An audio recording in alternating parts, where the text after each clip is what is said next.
Hello, and welcome to this session on how to enable safe, secure remote working. Coronavirus has put remote or home working at the top of everyone's mind. Whether you're already enabling remote working or have a contingency plan in place, then this session is for you. We'll be providing practical advice for IT teams to be able to implement, and as well as giving you tips that you can pass on to your users who and wherever they are if they plan to work away from the office. And of course, something we need to remember, coronavirus is just one reason people need to work from home. The tips we'll be providing here are just as applicable, whatever the reason to work from home may be. So, without much further ado, let us get into the tips and let us proceed. And I hope you enjoy the session. Thank you. My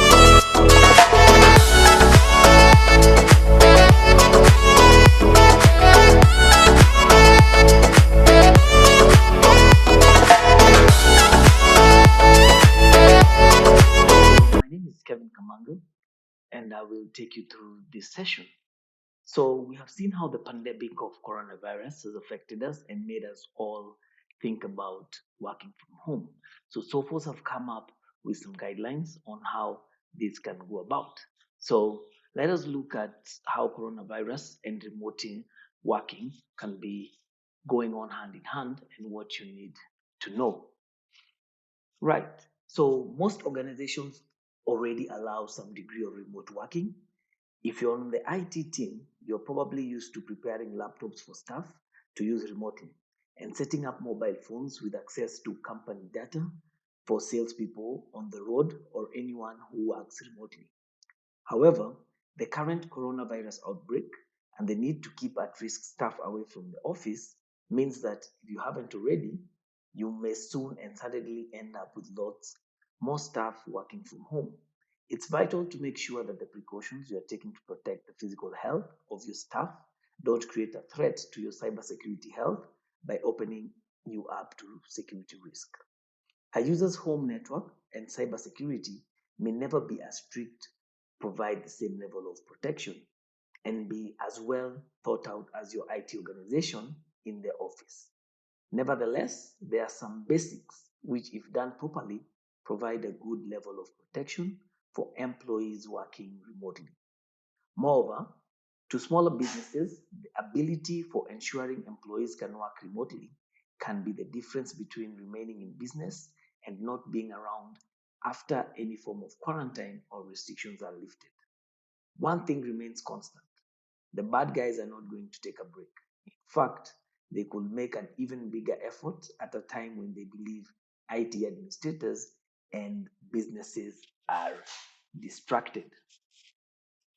Okay, so remote working best practices will mean that we have some tips that we need to share with you, and depending on the maturity of your remote working setup, some may apply more than others. However, we'll try to cover as many scenarios as possible.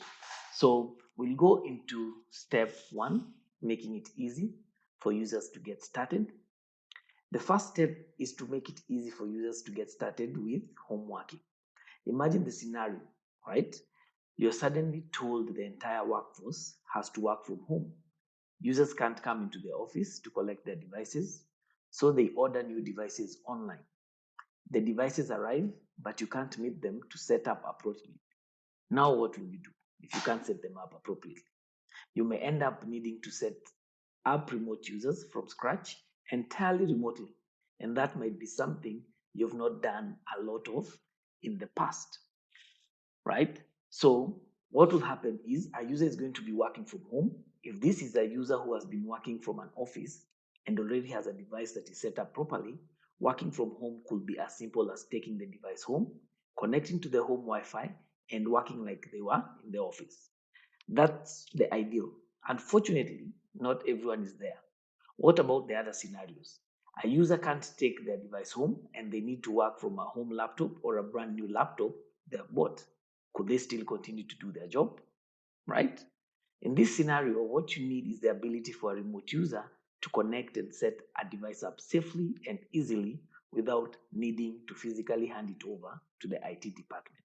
You want them to be able to connect to the important services, which is mail, internal services, Salesforce, your servers, and the like, and they will be able to continue like they were in the office. At the same time, you'll need to protect them and the company and any personal data appropriately, just like they were in the office. Security software is probably one of the last things users will want to install themselves. However, it is important to protect both themselves and the company. Ask yourself some simple starting questions. If an employee working from home bought a new laptop, could they set it up themselves without needing IT's help? Can they successfully authenticate to appropriate services like the mails without needing IT's help? Can they install the necessary products, Office, web browsers, security products without needing IT's help? Right? Things to look at. So look for products that offer self-service portal that allows users to do things themselves and not require IT to intervene. Also allow the users to choose between different levels of access so that they can safely connect up either a personal device or a device that will be used only for company work. This will enable end users to get up and running easily and correctly with access to all necessary services to do their job and protect themselves from the bad guys. Okay? So here we say the second tip we'll get into is to ensure that all devices and systems are fully protected and up to date. It perhaps sounds obvious, but it's worth saying nonetheless. When people are working from home or in a coffee shop, it's harder for you to intervene and support. They are also working in completely different environments to the office that may introduce completely new risks and behavior. So while it's always important to make sure your devices and systems are up to date, it's particularly important with the surge in home working, right? This takes us back to the basics. As a security best practice, you should always keep your devices and operating systems up to date with the latest patches and versions. Windows, Mac OS, iOS, and Android all have inbuilt auto update features. All updates should be set to be automatically applied or continuously notify users to apply the latest patches. Applying the latest patches ensures those devices are protected against the latest known vulnerabilities in those operating systems. All major vendors have spent a great amount of time to make this easy for both end users and administrators. There is no excuse not to be at the latest version of these operating systems. The very same advice applies whether the operating system is running in a physical or virtual infrastructure. The advantage of keeping operating systems up to date is it provides the bad guys less avenues of attack for users. Ask yourself for all the devices that can attach to the network or the internet, how up to date are they? Now, for your user's home environment, depending on the vertical you work in, you may not care if they haven't updated their Sophos speaker system or PlayStations in the latest version. Pay attention to the devices that will interact with your company data and access company service or resources. Generally, this will just be their laptop and a mobile device. Again, depending on how sensitive your company is, it may be more devices. Next, after the operating system, are you running the latest version of all your software?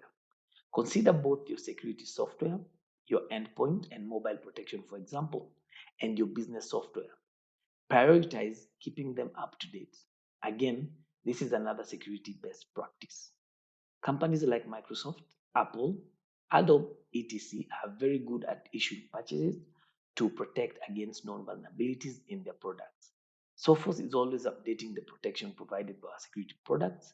Again, all of these companies have made it easy to keep products up to date. Just doing these two simple things can help reduce the attack surface and risks to people working from home. Remember that one day restrictions will drop and people will come back into the office and potentially bring their new laptop with them. From the experience of Sophos' own Sophos Labs security experts, they often find the initial point of entry of a ransomware attack was an unprotected device, maybe that hasn't been patched or has out of date security protection. Again, you may not care if your employees keep all their home devices up to date, but if their laptop that will come back into the office, that is a concern. Go to tip number 3, the saying, encrypt your devices wherever possible. This piece of advice applies to whether employees are working full-time in the office, full-time remotely, or a combination of the two. With the main regulations regarding data protection and privacy, it is always good to encrypt the devices, whether it's laptop, phones, tablets, etc. The phones and laptops your users are using when working remotely often give access to customer data and other sensitive information that needs to be protected. When people are out of the office, you open yourself up to a greater risk of lost or stolen devices. People are more likely to leave devices in cafes and taxis or have them stolen from their cars or homes. The major operating systems, Windows, Mac OS, iOS, and Android, all have a form of full disk encryption or full device encryption, inbuilt and easily enabled. These forms of encryption help protect data at rest. And also look at have an encryption management tool so that you can easily address any issues and also demonstrate that the device was encrypted and the data protected. If the worst happens, if you can prove that data was protected, you'll minimize your risk of a data breach. Fine. Also look to use multi-factor authentication to provide an additional layer of security in the event that the worst happens. Yes, some of your users may complain that having to authenticate is annoying, but it's common security practice. Our fourth tip will be to create a secure connection back to the office. This one may sound like common sense, but not everyone thinks of it. Virtual private networks, VPN technology, has been around for a while and allows remote employees to connect to the work network and interact with services and servers the same as if they were on the office network. This comes with two primary benefits. The first is more of a user-friendly benefit. When a user is remote, all they need to do is open the VPN app and connect. Then if all the workplace processes are the same from the point, there is no need to retrain them or educate them on how to do their work remotely. Productivity-wise, this is a bonus. A VPN has the added benefit that while the employee is working remotely, all of the data that is transferred between them and the office network is encrypted and protected in transit. Depending on the service your organization uses, a VPN may not be required. Many cloud-based services like Salesforce work the same whether you are working from office or remotely. As a part of your organization's overall IT plan, consider the following. When users are working remotely, they are often using public or shared Wi-Fi, which can pose risks that are hard to mitigate. You should use a VPN to securely connect back to the office. This will ensure that even if the Wi-Fi is not trusted, a secure, trusted connection back to the office can be made. Some of you may have heard the term zero trust or zero trust networking. If your organization is working towards a zero trust environment, then you may already have items in place to help with this. Zero trust is not a subject of this specific call.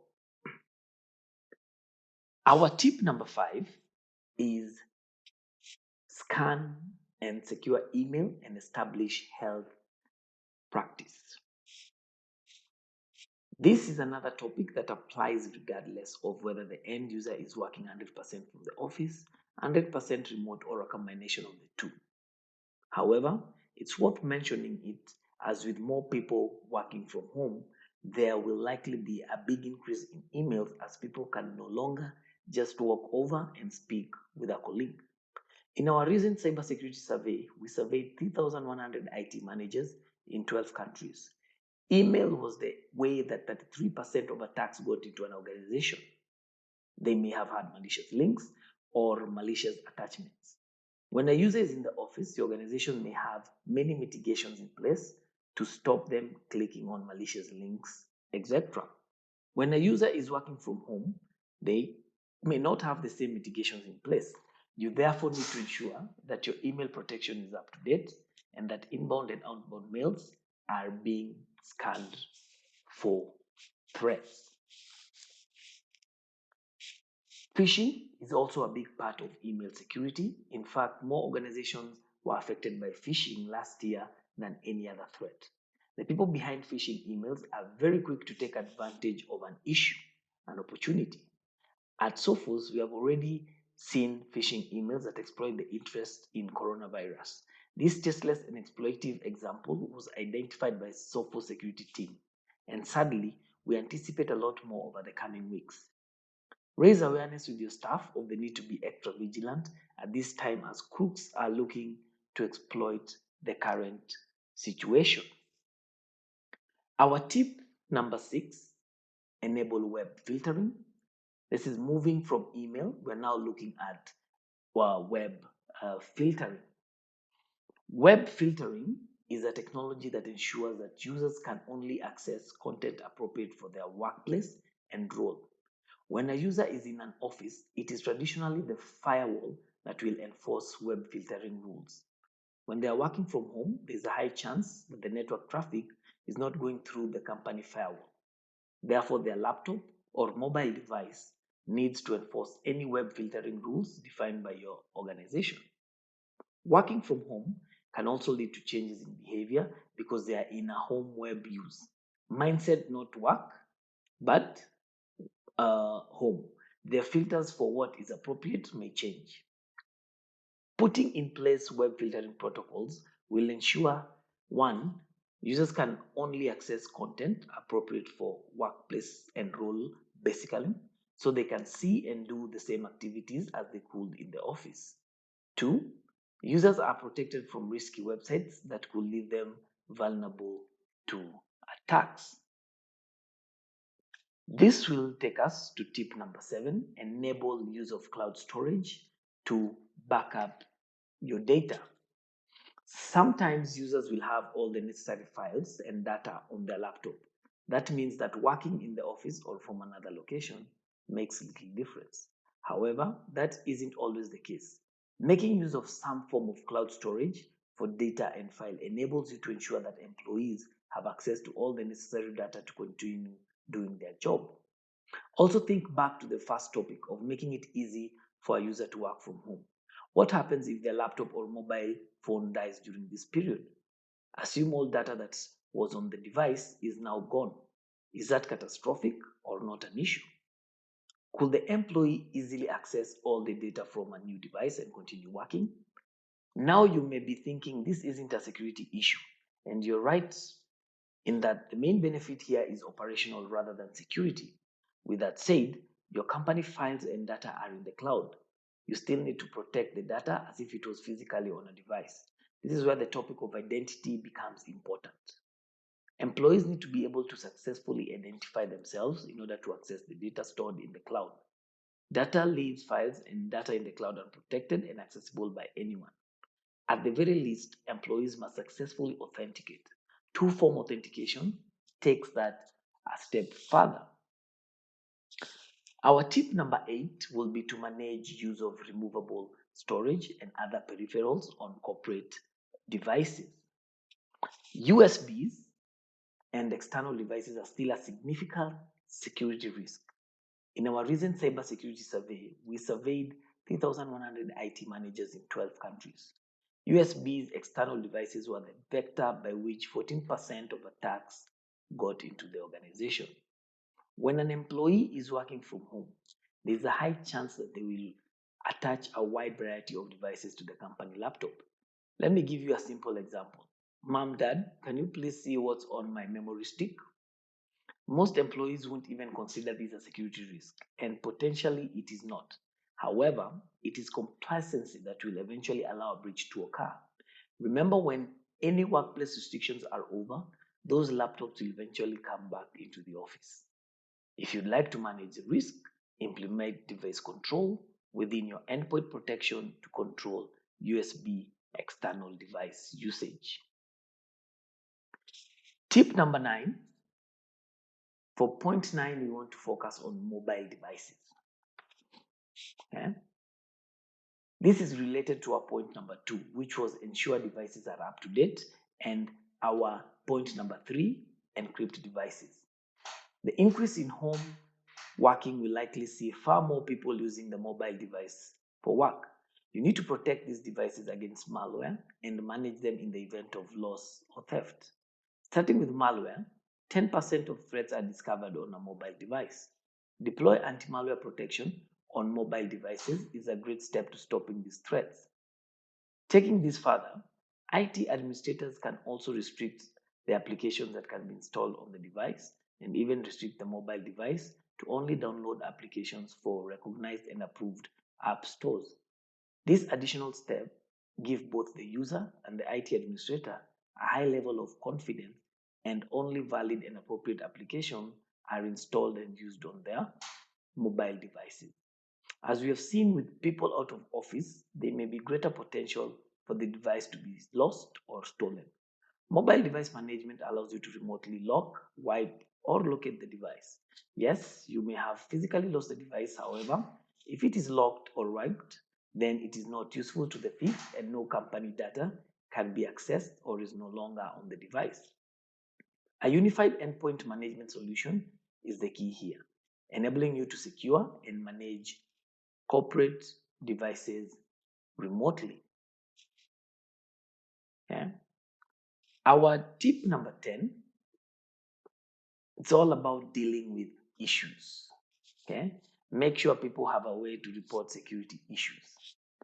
Your users are likely to simply be working over the IT team to resolve issues. Clearly, this is not possible when both users and IT teams are working remotely.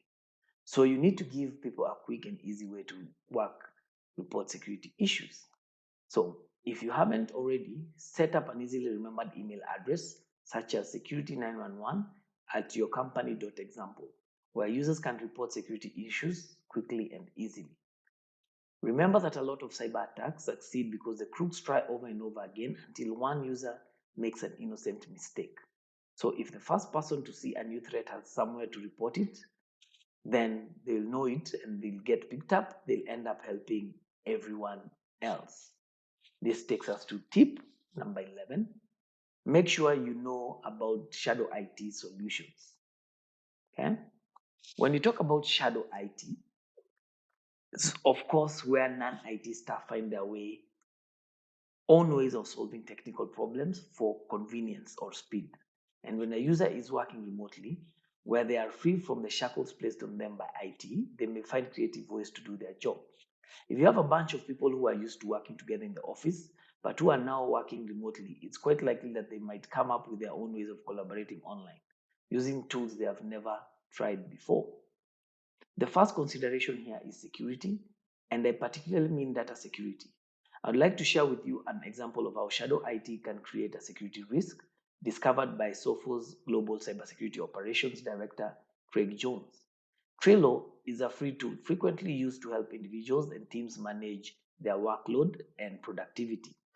While these sound great, if Trello boards are left public, which they often are, they're exposed to the world and are worse still, indexed by search engines like Google. Craig was able to dig up boards containing sensitive HR data, data related to fixing required to properties, including broken door locks, and names, emails, date of birth, ID numbers, bank account information, and more of people associated to facilities company. Therefore, what may seem a great idea to a user with good intent, of course, could potentially expose extremely sensitive internal organization data to the world. The other side of shadow IT is when someone's great idea turns out to be a real success for the business. A temporary solution put in place to deal with a public health issue might turn into a vibrant and important part of the company's online presence. So make sure you know whose credit card is charged to, and make sure you can get access to the account if the person who originally created it forgets the password or cancels their card. So-called shadow IT isn't just a risk if it goes wrong. It can turn into a complicated liability if it goes right. Okay. Then we have shared 11 tips that IT teams can use to secure remote working. We also have some tips that you can share with your employees. Cybersecurity best practice for users. Change default passwords on home Wi-Fi routers, etc. Weak insecure passwords make it easy for people to access your Wi-Fi, and there will be a lot more people looking around for Wi-Fi to use with all his home working. Use different strong passwords on every account and device. This will severely limit hackers' ability to access multiple accounts. Update all your devices, applications, and operating system and keep them up to date. They share a network with your work device and so pose a threat if not sufficiently protected. And frankly, you should do it to protect yourself anyway. Yeah? So there. Okay. So disable Wi-Fi protected setups, WPS, on home broadband Wi-Fi routers as it's known to be insecure. WPS pin codes are susceptible to brute force hacking methods. Ensure no one is watching you shoulder surfing as you enter your work credentials on your device. Be extra vigilant when working in public areas like caves, supermarkets, airports, etc. Ensure no one has access to your work device when you're not present. Lock your machine whenever you're not in front of it, such as if you're going to answer the front door. Children are often very quick to jump on an unlocked device. We have shared a number of tips to help you protect your cybersecurity health while enabling measures to protect everyone's physical health. I hope you found it useful and that everyone had gained something applicable to their organization. Just a summary, top tips to secure remote working. If you may want to take a photo, this will probably be the best one that you can take. And just remember, make it easy for users to get started. Ensure devices and systems are fully protected. Encrypt devices wherever possible. Create a secure connection back to the office. Scan and secure email and establish healthy practices. Enable web filtering. Enable use of cloud storage for files and data. Manage use of removable storage and other peripherals. Control mobile devices. Make sure people have a way to report security issues. Make sure you know about shadow IT solutions. I'd like to close by sharing with you some free resources from Sophos that you might find useful at this difficult time.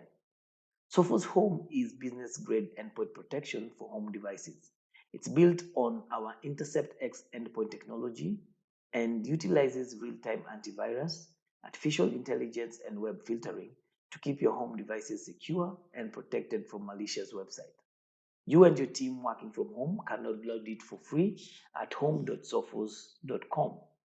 We have talked quite a bit about securing mobile devices in this session. We have a free mobile security app called Sophos Intercept X for mobile that offers device, network, and application security for Android, iOS, and Chrome OS endpoints. Download it from your App Store. And finally, we have a very popular anti-phishing toolkit, essentially a set of resources to educate your team on phishing, which you can get from our website by simply Googling it.